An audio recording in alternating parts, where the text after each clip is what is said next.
संगत से गुण होते हैं और संगत से गुण जात। क्या भारत को ब्लैकलिस्ट करेगा अमेरिका? जानेंगे क्या है मामला। तो वहीं दूसरी तरफ चाइना में धमाके पर धमाके, क्या शुरू हो गया है बड़ा खेल। जियोपॉलिटिक्स में बहुत कुछ चल रहा है, आइए जानते हैं इन खबरों को विस्तार से। हमने हाल में देखा अमेरिका में बहुत तरह की घटनाएं घट रही है, जैसे कि हमने देखा गन कल्चर बहुत ज्यादा हावी पड़ रहा है। हर 1-2 दिन बाद कहीं ना कहीं ऐसी घटनाएं निकल कर सामने आ रही हैं जहां गोलियों से निशाना बना लिया गया और अमेरिका इस कल्चर को ठीक नहीं कर पा रहा है, हटा नहीं पा रहा है। दूसरी तरफ अब हमने देखना शुरू किया कि कैसे पत्रकार बाहर हो रहे हैं। बड़ी बड़ी दिग्गज कंपनियों से, मीडिया हाउस से पत्रकारों को निकाल कर बाहर फेंका जा रहा है, वो भी ऐसे पत्रकार जो काफी नाम कमा चुके हैं। लेकिन अंतर बस इतना है कि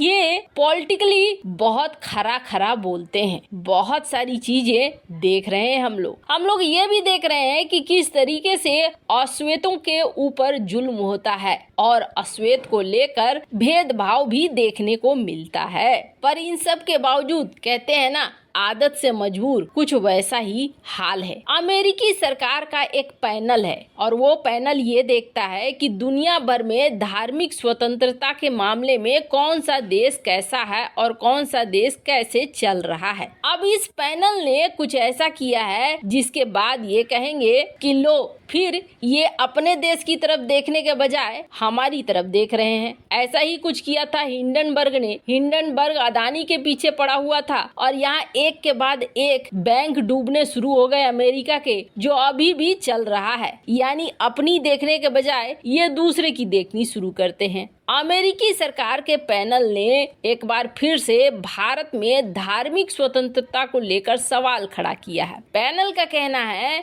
कि पीएम मोदी के कार्यकाल में अल्पसंख्यकों की हालात लगातार बदतर हुई है। अमेरिकी सेना के इस पैनल का ये भी कहना है कि जिस तरीके से यहाँ चल रहा है ये सही नहीं है। भारत में मुसलमानों और ईसाइयों के साथ कई चीजें गलत हो रही हैं। वैसे आपको बता दें, अमेरिकी सरकार का ये पैनल चौथे साल ये सुझाव दे रहा है, जबकि सच्चाई क्या है? सच्चाई ये है कि पीएम मोदी के कार्यकाल में बहुत तेजी से भारत आगे बढ़ा है और इसका सबसे बड़ा प्रमाण हुआ ऑस्ट्रेलिया में जो एक बैठक हुई जहां मुस्लिमों ने, और वो भी कैसे मुस्लिम जो पाकिस्तानी थे, उन्होंने भारतीय पीएम के लिए अच्छी बातें कही।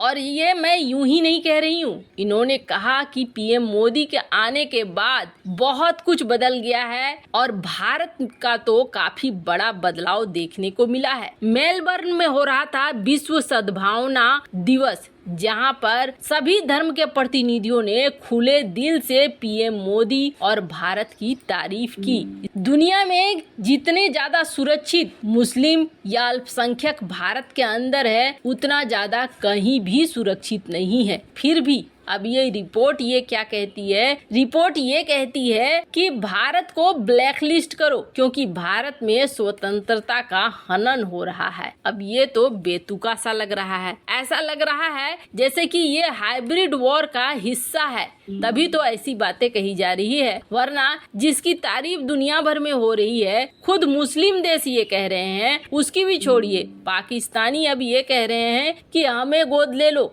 हमसे कहीं गुना ज्यादा सुरक्षित आप लोग हैं और आपके देश के मुस्लिम हैं। तो फिर ऐसे में इस कमेटी और इस पैनल की बात एकदम बेकार सी लगती है। खैर, जहाँ तक बात करें ब्लैकलिस्ट करने की, तो अमेरिका ऐसी गलती नहीं करेगा। अमेरिका को इस वक्त भारत की बहुत ज्यादा जरूरत है। अमेरिकी सरकार ऐसी कोई भूल नहीं करेगी कि इस पैनल के कहने पर भारत को ब्लैकलिस्ट कर दे। और अगर ऐसी भूल करती है तो अभी का भारत जिस तरीके से रिप्लाई देता है वो बड़ा समस्या बन जाएगा। वैसे आपको बता दें, अमेरिका में इस वक्त खुद ही सबसे बड़ी समस्या खड़ी हो रही है और वो समस्या समस्या ये है कि कहीं अमेरिका डिफॉल्ट न कर जाए। बिल्कुल सही सुना आपने। अमेरिका इस वक्त वित्तीय संकट का सामना कर रहा है और देश के वित्त मंत्री ने ये चेतावनी दी है कि दुनिया का सुपर पावर डिफॉल्ट हो सकता है। अमेरिकी ट्रेजरी सचिव जेनेट येलेन ने कहा है कि सरकार के पास 1 जून तक अपने बिलों का भुगतान करने के लिए नकदी खत्म हो सकता है। वित्त मंत्री की चेतावनी के बाद बाइडेन प्रशासन में खलबली मच गई है। जो बाइडेन को तुरंत से